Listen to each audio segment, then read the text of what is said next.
नमस्कार मंडळी, नवीन एका इंटरेस्टिंग व्हिडिओमध्ये सर्वांचं मनापासून स्वागत आहे। मित्रांनो, महाराष्ट्रातील आरटीईच्या पालकांसाठी अतिशय महत्त्वाचे अपडेट समोर आलेले आहे। मित्रांनो, आरटीई प्रवेश प्रक्रियेतील सर्वात महत्त्वाचा मुद्दा म्हणजे कागदपत्र पडताळणी।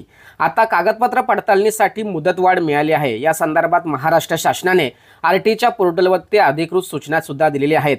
नेमकी ही मुदतवाढ किती दिवसापर्यंत असणार आहे याविषयी संपूर्ण सविस्तर माहिती या व्हिडिओमध्ये आपण जाणून घेणार आहोत। व्हिडिओला सुरुवात करण्यापूर्वी चॅनलवरती जर नवीन असाल तर कृपा करा चॅनलला सबस्क्राइब करा। अशाच महत्त्वपूर्ण अपडेट या चॅनलवरती येत असतात। चला तर मित्रांनो, व्हिडिओला सुरुवात करूया।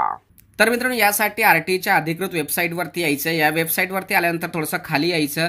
खाली या ठिकाणी दुसरा मुद्दा या ठिकाणी दिलाय, निवड यादी लिस्ट क्रमांक 1 प्रवेश पात्र विद्यार्थ्यांना प्रवेश घेण्याची मुदत ही 10/3/2025 म्हणजे 10 मार्च 2025 पर्यंत वाढवण्यात आलेली आहे। त्यामुळे मित्रांनो, अतिशय महत्त्वाची अपडेट या ठिकाणी आलेली आहे।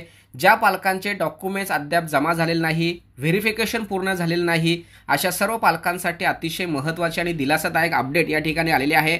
ज्या पालकांचा आरटीईमध्ये नंबर लागलेला आहे, ज्यांना SMS आलेले आहेत, त्या सर्व पालकांसाठी ही व्हिडिओ अतिशय महत्त्वाची असणार आहे।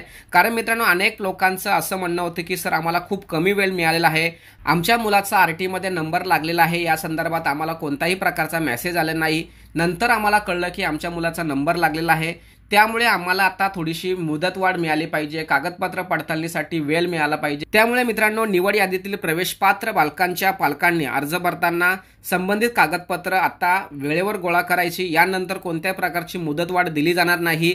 त्यानंतर डायरेक्ट सेकंड लिस्ट जाहीर केली जाणार।